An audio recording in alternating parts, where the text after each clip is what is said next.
Hi నమస్తే, welcome to Myra media. నేను మీ కేవీఆర్. జెండా పోస్తున్నందుకు కనీసం అంటే పక్కన ఏం జరుగుతుందో కూడా గుర్తించకుండా ఏమైనా మాట్లాడేస్తామా? అదేదో సామెత చెప్పినట్టు ఈజంలో కూరుకుపోయినోడికి నిజం ఎప్పుడు ఎరగడని మహాసేన రాజేష్ను చూస్తే కూడా అదే అనిపించింది. ఒక సాటి మహిళ, పేద మధ్యతరగతి వర్గానికి చెందిన గీతాంజలి ఒక ఇళ్ల పట్టా తీసుకొని తన సంతోషాన్ని సోషల్ మీడియా వేదికగా బయట పెట్టడం, ఆమె ప్రాణాలు తీసుకోవడం అన్నీ వరుసగా జరిగిపోయినాయి.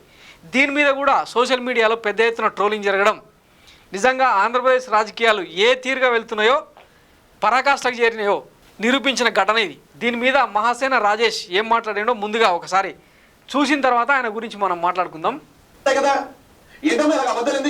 మాట్లాడతారు కదా, ఇదంతా ఆల్రెడీ సోషల్ మీడియాలో జరుగుతున్న యుద్ధమే కదా. యుద్ధం జరుగుతున్నప్పుడు నిజంగా ఒకవేళ అమ్మాయి చనిపోతే మరి ప్రతిపక్ష పార్టీలు ఖండిస్తాయి కదా. ఏంటమ్మా ఇలాగ అబద్ధాలు ఎందుకు చెప్పని మాట్లాడతారు కదా. ఇదంతా ఆల్రెడీ సోషల్ మీడియాలో జరుగుతున్న యుద్ధమే కదా. యుద్ధం జరుగుతున్నప్పుడు నిజంగా ఒకవేళ అమ్మాయి చనిపోయి ఉంటే, ఏమో చనిపోయింది లేదా నాకు ఇంకా కన్ఫర్మేషన్ లేదు, ఎందుకంటే వైసీపీ చెప్పేది ఏది నమ్మన్నా. వాళ్ళ అమ్మాయి చనిపోయి ఉంటే నిజంగా ఈ ట్రోలింగ్ భరించడానికి అమ్మాయి సూసైడ్ చేసేసుకుంటే దానికి కారణం ఎవరు? అలాంటి అమ్మాయిని తీసుకొచ్చి ఇలాంటి రాజకీయ యుద్ధంలో, రాజకీయ రణరంగంలో నిలబెట్టి తేవగా ఇలాంటి అమాయకులు వాడుకున్న జగన్ రెడ్డి కదా.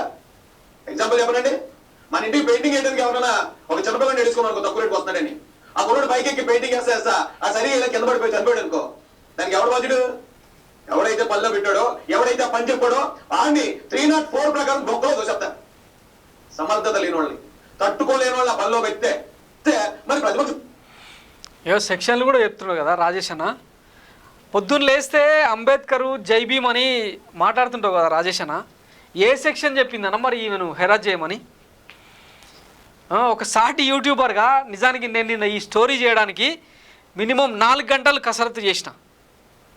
అఫ్కోర్స్ నీలాగానే నేను కూడా అంటే సోషల్ మీడియాలో జరిగేది పెద్దగా దేని నమ్మాలో, ఏది నిజమో ఏది అబద్ధమో ఒక అంటే ఎక్స్పీరియన్స్ జర్నలిస్ట్గా క్రాస్ చెక్ చేసుకోవాల్సిన అవసరం మన మీద ఉంటుంది. కాబట్టి ఇంచుమించు 3-4 గంటల పాటు కసరత్తు చేసిన తర్వాత రాత్రి 7 గంటలకు వీడియో రిలీజ్ చేసినాం. ఆ సోయి లేకుండా చనిపోయిందో లేదో కూడా తెలియదు. వైసీపీ చేసే ట్రోలింగ్ నేను ఎందుకు నమ్మాలి? ఎవడు నమ్మమన్నాడు? ఫస్ట్ అక్కడ ఏం జరిగిందో తెలుసుకోకుండా మహాసేన మీడియా పేరుతో కొన్ని లక్షల మంది యూట్యూబ్ సబ్స్క్రైబర్స్ మనకు ఉన్నప్పుడు, ఒక రెస్పాన్సిబుల్ అదేదో వృత్తి చేస్తున్నప్పుడు ఏం చెప్పదలుచుకున్నాం మనం? అంబేద్కర్ రాసిన రాజ్యాంగం ఇదే చెప్పిందా? ఏ సెక్షన్ చెప్పింది ఇట్లా హెరాస్ చేయమని ఒక లేడీని? మొత్తం ప్రూఫ్స్ అన్నీ కూడా కనిపిస్తున్నాయి కదా. మరి దీన్ని ఏమంటారు? ఇవో ప్రూఫ్ నెంబర్ 1, గీతాంజలికి ఇళ్ల పట్టా ఇచ్చిన తేదీ 4, ఆమె యూట్యూబ్ ఛానల్కి ఇచ్చిన ఇంటర్వ్యూ పబ్లిష్ అయిన తేదీ 5, ఆమె వీడియో వైఎస్ఆర్సీపీ అధికార ఛానల్లో పోస్ట్ చేసిన తేదీ 6వ తారీఖున, టీడీపీ మీడియా గీతాంజలిపై ట్రోల్ చేసి ఆమెను మానసికంగా హింసించడం మొదలుపెట్టింది 6వ తారీఖున. ఇంకా ఇక్కడ ఉన్నాయి చూడండి అన్ని డేట్లతో సహా.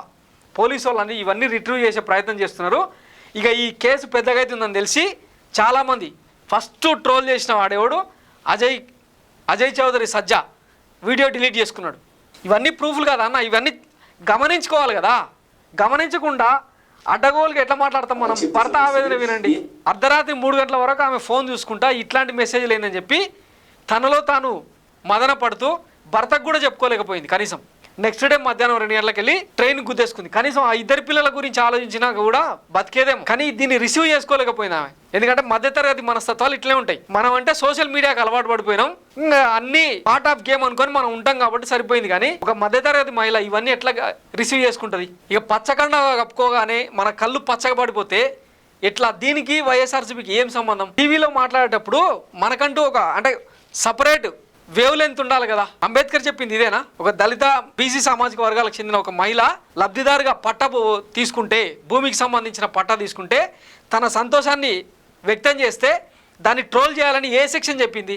ఇంతకుముందు సెక్షన్లు మాట్లాడుతుంది కదా, 304 వేసి బొక్కలు నూకాలని. మరి ఇప్పుడు ఈవెన్ ట్రోల్ చేసి చావుకు కారణమైన గీతాంజలి చావుకు కారణమైన నీ టీడీపీ పచ్చమందకు అందరికీ ఎన్ని సెక్షన్లు పెట్టాలి? ఏ సెక్షన్ల కింద శిక్షలు వేయాలి? ఇట్లాంటి ఆయనకు MLA ticket, P Gannavaram MLA ticket ఇచ్చినాం. ఇది మనం ఆయనకి ఇచ్చిన ఘన నివాళి. తర్వాత మనం చంద్రబాబు పార్ట్ ఆఫ్ గేమ్లో పక్కకు జరుగుతాం. ఉండాలి కొంచెం అన్న, అంటే పేరుకేమో జర్నలిజం, పాత్రికేయం అని ముసుగు కప్పుకుంటాం, అన్ని అబద్ధాలు ప్రచారం చేస్తాం. అందుకే జర్నలిజం అంటే వాల్యూస్ లేకుండా పోయినాయి, ఎవడు కూడా నమ్మకుండా అయిపోయింది అనమాట. కనీసం ఈమె సాగుతోనైనా మనకు తెలివి రావాలి, సోయి రావాలని ఆశిస్తూ ఇప్పటికైనా ఈ ట్రోలింగ్ ఆపాలని చెప్పి విజ్ఞప్తి చేస్తున్నాం. Thanks for watching Myra media. నేను మీ కేవీఆర్. Thank you.